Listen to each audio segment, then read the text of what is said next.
Hi everyone, this is Mindy and welcome back to my channel. In today's video, I am going to be ink blending this beautiful rose image from Altenew. Now, one of the main focuses of this video is I really want to show you the versatility or the need for having different size blending brushes. I will have all of the supplies linked down below in the video description and over on my blog.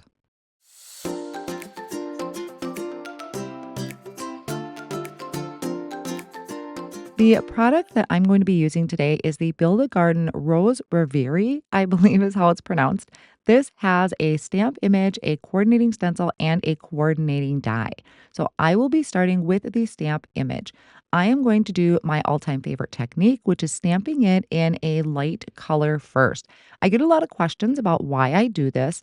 The reason I do this is I don't want to risk smearing black ink when I do my ink blending. So a lot of times if you stamp it in black and you start ink blending, especially with light colors, I risk the chance of smearing that and not getting the true ink blending color.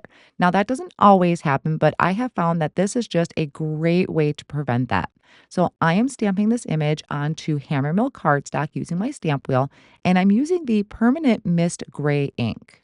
One of the key components of doing this technique in stamping in the light color first is putting it down in a bottom corner like this, making sure that it is in a great position so when I'm done ink blending, I can put it back in that same spot. So I am leaving my stamp on that plate of the stamp wheel so that it's in the perfect position for when I'm done.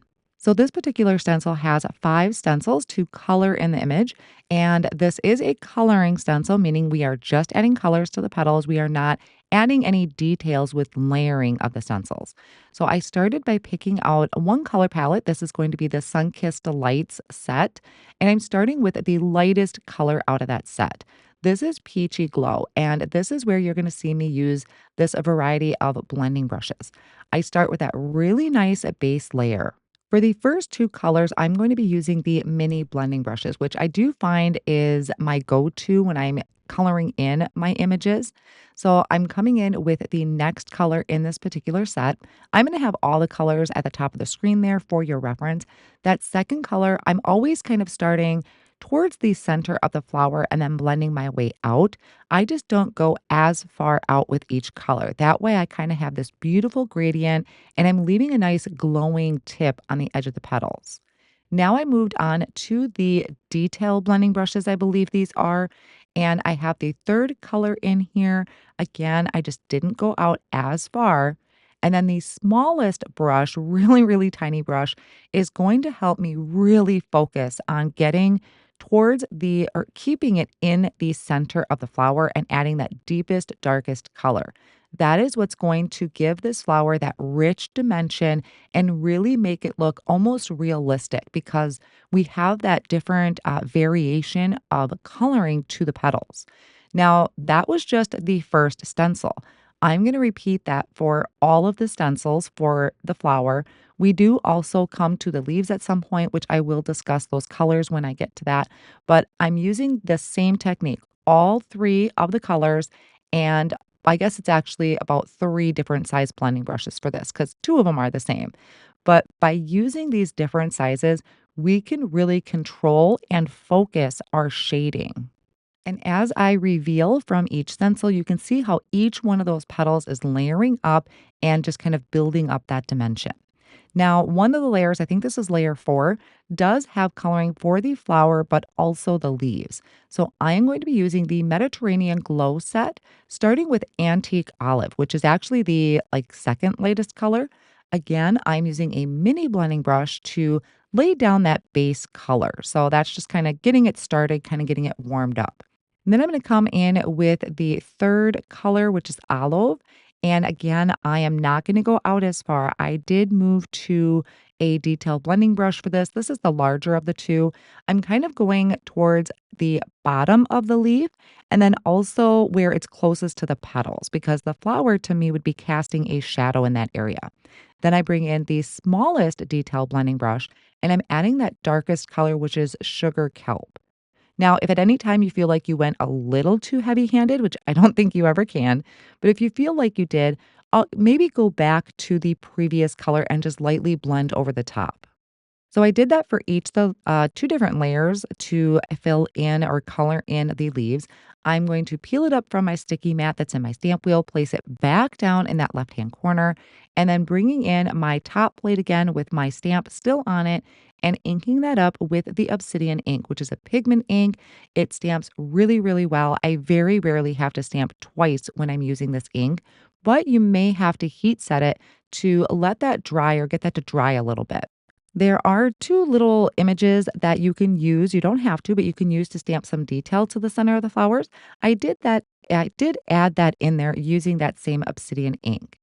And now there is a coordinating die. I mean, this card looks great as is. You could just slap a sentiment on it and call it good. But I am going to die cut it out with the coordinating die. And then I die cut it out one more time from just some plain white cardstock. I'm adding liquid glue to that, and I'm going to kind of place these over the top just to add a little bit of dimension to it and also give that some stability. Now, for a background for this card, I am using the Checkerboard Tiles Stencil and some Hammermill cardstock. Once again, I have that stuck down to the sticky mat in my stamp wheel. This stencil is actually, at the time of this video, is a free gift with an order. I'll have it's with a certain amount of an order. So check the video description for those details. But it made a great subtle background. I just used, I think it was Morning Frost, so a really nice light gray ink and a large blending brush to do that. For my sentiment, I am going to heat emboss the sentiment onto black cardstock. This sentiment is also off of the Rose Reverie stamp set. I started by prepping my black cardstock with an anti-static powder tool, and I am inking it up with Cloud White ink, which is a pigment ink from Altenew. I stamped it 3 times because I didn't want to push too hard and distort any of those letters. And then I'm going to sprinkle on some antique gold embossing powder, tap off the excess, and then melt that with my heat tool. I will buff away any excess powder with a Swiffer cloth, and then I will use this in my paper trimmer to trim it down to a thin strip. When I am trimming this down, I have that extra black cardstock there. I do trim a little bit of that off so I can layer it behind the sentiment as well.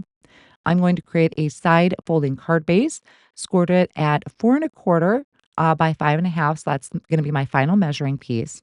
I reinforced that fold with a bone folder, added some tape runner to that, and then placed my background over the top. Now, for my flower image, I'm popping that up just a little bit more using some of the foam tape and placing that right in the center of my panel. So, by using that light gray ink, I'm adding just enough interest to the background without taking away from that beautiful, vibrant flower.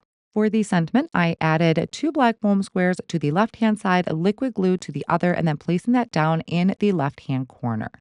So that is going to be my finished card project. Again, I will have all of these supplies linked down below in my video description and over on my blog. But I hope this gives you an insight as to why having different size blending brushes can be so important in your card making. Thank you all so much for joining me today. Here is another video that I think you might enjoy.